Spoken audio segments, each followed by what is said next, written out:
Então, eu comecei também pegando um gancho no que a Carol falou. Acho que em todas as famílias em Minas Gerais, assim, a gente tem uma cultura de comida e de cozinha muito forte, né? E na minha casa também não foi diferente. Antes de eu falar um pouquinho disso, de como eu cheguei aqui, né? Uma coisa que eu acho que eu nunca nem te contei. A minha avó materna, mãe da minha mãe, que era uma exímia cozinheira, ela já foi cozinheira de bar.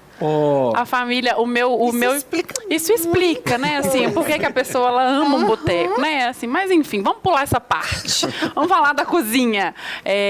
O meu tio, irmão da minha mãe, ele teve um bar. Eu sou de Governador Valadares. Ele foi inclusive onde é que os meus pais se conheceram, começaram a namorar e se casaram, né? O bar em Valadares chamava Vivo Gordo. Maravilhoso. Por causa do programa do Jô, né? E o meu tio era bem gordinho. Vivo Gordo. Então era Vivo Gordo. A cidade inteira frequentava o bar.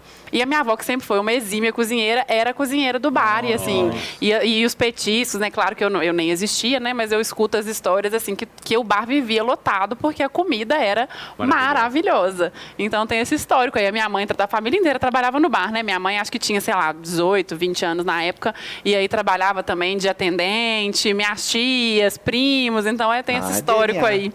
Pois é.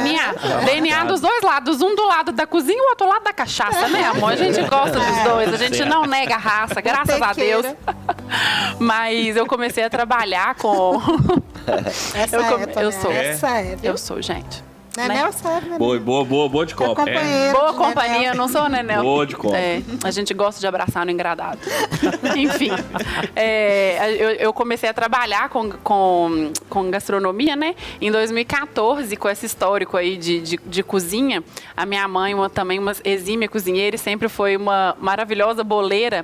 Enquanto a gente morava em Valadares, durante muito tempo, ela começou a fazer bolo para fora, né? Por necessidade financeira, que inclusive eu acho que é uma coisa que se confunde assim muito com a história do empreendedorismo feminino, né? É um empreendedorismo de necessidade.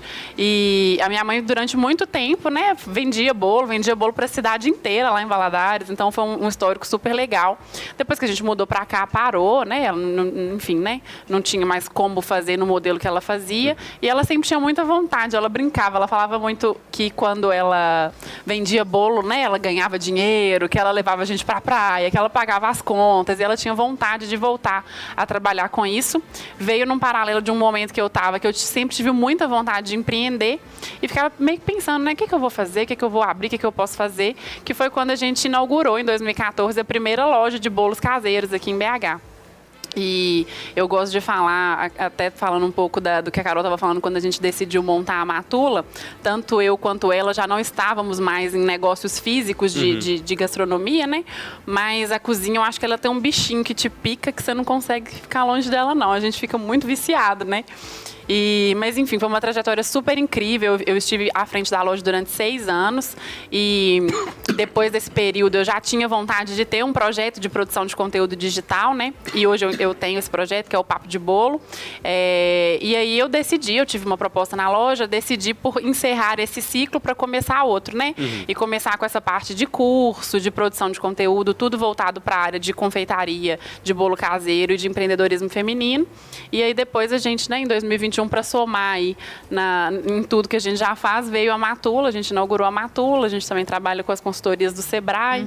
Então, a história na cozinha, a gente não larga dela nunca mais. Não.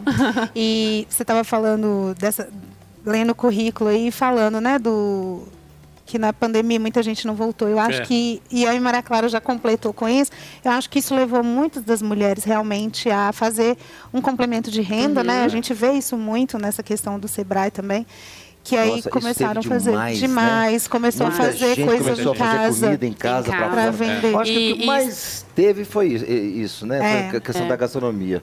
O que mais a pessoa se virou e se descobriu como grande cozinheiro. Eu não lembro mais qual que é a estatística, mas eu lembro que na época teve até um estudo dessa questão do problema que foi, né, econômico da pandemia, que a maior perda de cargos, né, de CLT foram mulheres, né? Sempre é uma dificuldade maior, né? Então veio a pandemia e um monte de gente começou a fazer também por necessidade, para pagar a conta. E eu acho que como vem esse histórico muito forte da gente, enquanto mineiro, ter esse histórico de cozinha, a gente conhece muita gente que sempre tem, minha mãe fazia isso aqui, um salgadinho para vender, ou ela faz brigadeiro para vender. Exatamente. Então resgata por uma questão muito de necessidade também. Claro, a maioria